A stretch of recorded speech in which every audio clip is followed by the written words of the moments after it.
मित्रों, नमः शिवाय। हमारे YouTube चैनल ज्योतिष संजीवनी में आपका स्वागत है। मैं ज्योतिष दैवज्ञ पंडित देवेंद्र द्विवेदी मध्य प्रदेश से। दर्शकों,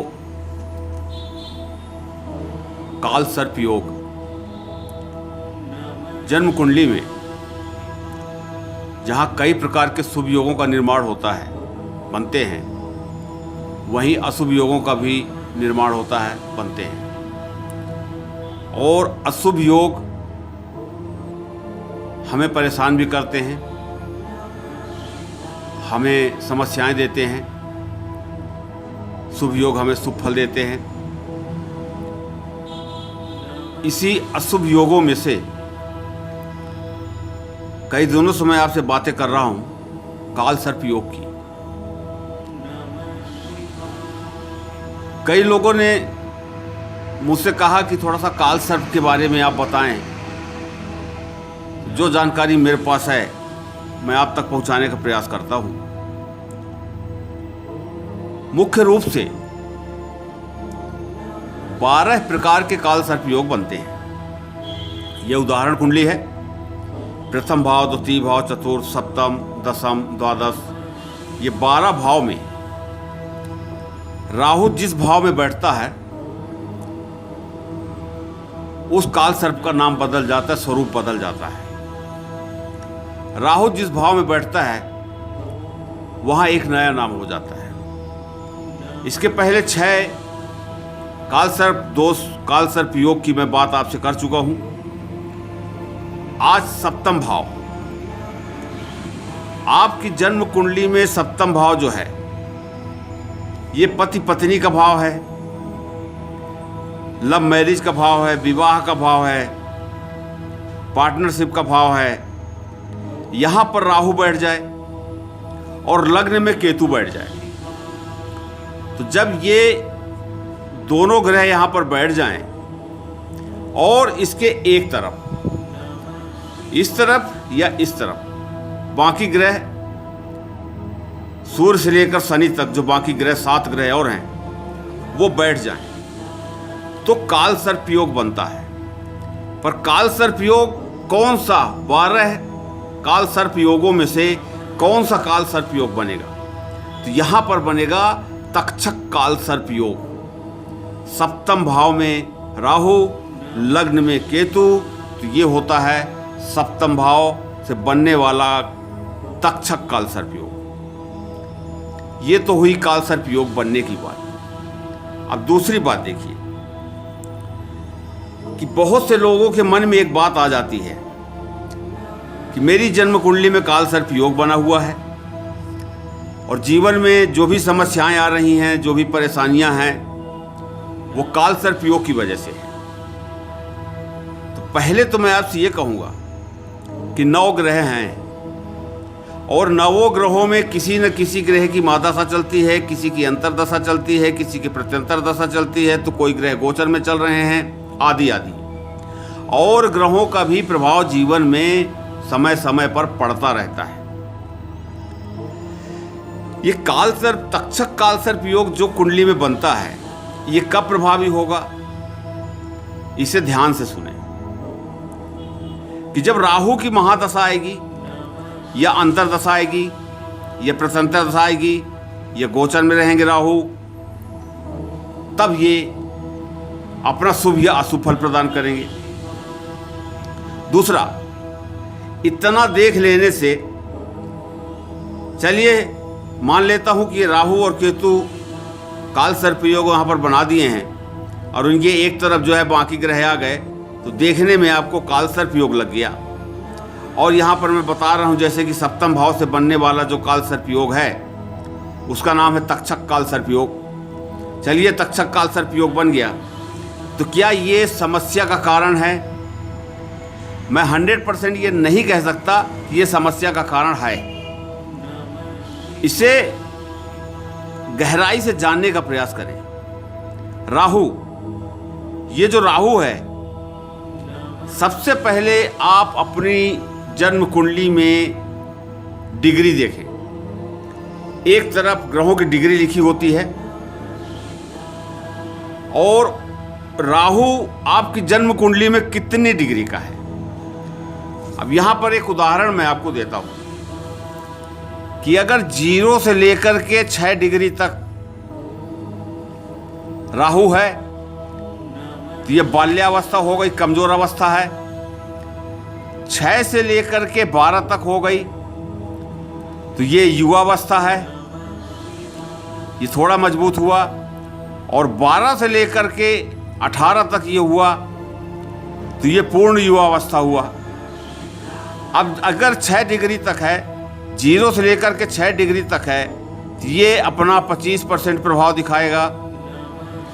अगर 6 से 12 डिग्री है तो ये 50% प्रभाव दिखाएगा। अब 12 से 18 डिग्री है तो ये 100% फायदा दिखाएगा, लाभ देगा। ये अशुभ देगा, ये शुभ देगा, ये तो कुंडली देखने के बाद पता चलेगा। इसी प्रकार से अगर 18 से 24 है तो ये 50% देगा, और 24 से 30 है तो ये 25% देगा। और अगर 2 या 3 डिग्री है तो इसका प्रभाव 0 हो जाएगा, और इधर अगर 29-30 होता है तो 0 हो जाएगा। तो ये हम नहीं देखते अपनी कुंडली में, जो मुख्य बात है उसको हम नहीं देखते। हम सिर्फ राहु और केतु लग्न कुंडली में, जन्म कुंडली में बैठे हैं, इनकी स्थितियों को देख करके हम मान लेते हैं कि हमारी जन्म कुंडली में काल सर्प योग है। हमें ये भी नहीं पता रहता कि कौन सा काल सर्प योग है। चलिए ठीक है, अच्छी बात है, अब आप जान लें। और अगर ये डिग्री आपने समझ ली, डिग्री का मतलब होता है, अंश का मतलब होता है कि वो ग्रह जो आपको परेशान करने वाला है या शुभ परिणाम देने वाला है, उसकी ताकत कितनी है, वो बली कितना है। तो यहाँ पर मैंने आपको समझाया कि इतने डिग्री में अगर ये होगा तभी ये प्रभावी, और कितने % प्रभावी होगा ये भी मैं आपको बताया। हो सकता है आपकी कुंडली में काल सर्प योग बना है, कोई भी काल सर्प योग, 12 प्रकार के जो काल सर्प योग मैं बता रहा हूँ, कोई भी काल सर्प योग आपकी जन्म कुंडली में बना है, ठीक है, बने रहने दीजिए। लेकिन उसके पहले, कुछ करने के पहले राहु की डिग्री आप आवश्यक रूप से देख लें, जन्म कुंडली में चेक कर लें। यदि वो कमज़ोर अवस्था में है तो आप निश्चिंत रहें। काल सर्प योग का जो दुष्प्रभाव होता है, जो अशुभ प्रभाव होता है, वो आपके जीवन में नहीं आएगा, क्योंकि कमज़ोर ग्रह किसी भी स्थिति में कुछ भी शुभ या अशुभ फल देने में असमर्थ हो जाते हैं। तो सबसे पहले तो आप ये देख लें। ये रही आपकी छोटी सी जानकारी। अब यहाँ सप्तम भाव में जब राहु बैठता है तो सबसे पहले इस भाव को प्रभावित करता है, ये पति पत्नी का भाव है, पार्टनरशिप का भाव है, ये प्रेम विवाह योग भी बनाता है यहाँ पर। तो इस भाव को पति पत्नी के बीच में मनमुटाव पैदा कर देता है। यदि पार्टनरशिप में कोई व्यवसाय चल रहा है तो वहाँ झगड़ा चालू कर देता है, नुकसान करवाता है। अब देखिए, हर ग्रहों की अपनी एक दृष्टि है, राहु की भी अपनी दृष्टि है। राहु की 3 मुख्य दृष्टियां हैं, 5वीं दृष्टि, 7वीं दृष्टि और 9वीं दृष्टि। अब राहु जहां पर बैठता है, जिस भाव में बैठता है, वहां से अपनी पूर्ण दृष्टि से इन 3 भावों को और देखता है। अब ये 3 भाव कहाँ कहाँ देखेगा, इसकी दृष्टि कहाँ कहाँ जाएगी? 1, 2, 3, 4, 5। ये 5वीं दृष्टि यहाँ पर पड़ेगी एकादश भाव में। जब एकादश भाव में 5वीं दृष्टि पड़ेगी तो यहाँ पर इनकम ऑफ सोर्सेस जो हैं वो कम होने लगेंगे या 0 में आ जाएंगे, और छोटी छोटी बीमारियाँ भी यहाँ पर राहु दे सकता है, क्योंकि ये भाव जो है लक्ष्मी का भाव भी है, और लक्ष्मी भाव के साथ साथ ये छोटी मोटी बीमारियों का भी भाव है।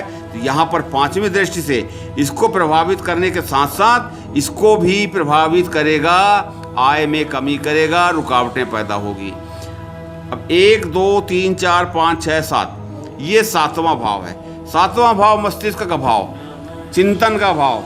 ये भाव जो है अति आवश्यक भाव है। लग्न जो होता है, जन्म कुंडली के प्राण होते हैं। लग्नेश और लग्न दोनों का बली होना, मजबूत होना बहुत ज़रूरी रहता है। और यहाँ पर राहु 7वीं दृष्टि डाल करके मति भ्रम कर देता है। सोचने समझने की शक्ति, आदमी अपने ख्याल से तो वो अच्छा सोचता है, अच्छा करता है, लेकिन सब कुछ उल्टा हो जाता है।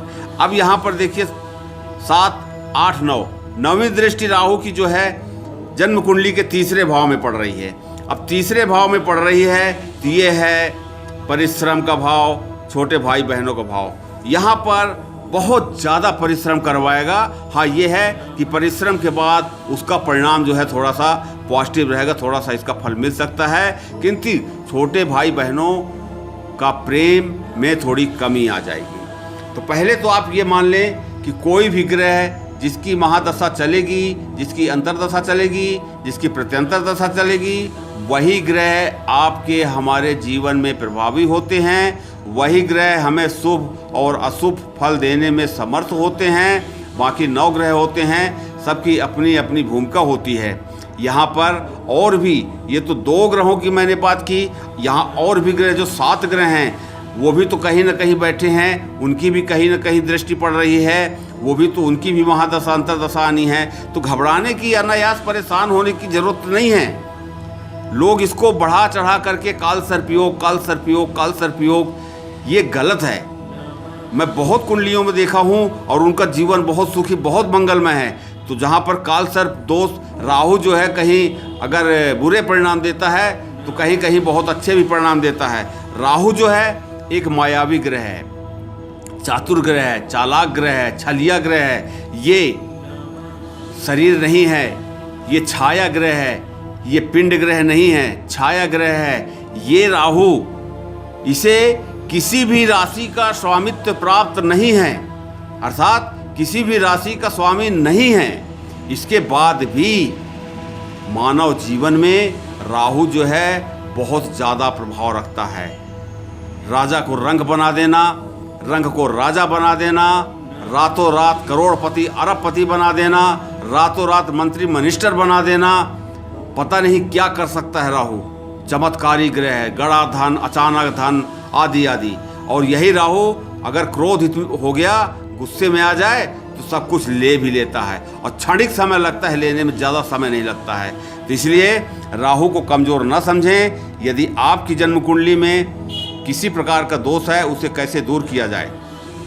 आप भी अपनी जन्म कुंडली दिखाना चाहते हैं या अपनों की जन्म कुंडली दिखाना चाहते हैं, किसी समस्या से परेशान हैं, ज्योतिषी परामर्श चाहते हैं, आप कौन सा रत्न धारण करें, किस मंत्र का जाप करें, कैसे कैसे उपाय करें आदि आदि अगर आप जानना चाहते हैं तो दिए गए नंबर में आप अपना नाम, जन्म तारीख, जन्म समय, जन्म स्थान मैसेज कर दें। मैं आपकी जन्म कुंडली देखने के बाद आपको बताऊंगा कि आपको क्या करना चाहिए। और समस्या का निदान जो है वो समस्या के निदान समस्या में ही छिपा रहता है। ठीक इसी प्रकार से जैसे जब हम किसी की कुंडली देखते हैं और कोई समस्या हम देखते हैं तो इस कुंडली में ही उस समस्या का निदान छिपा होता है।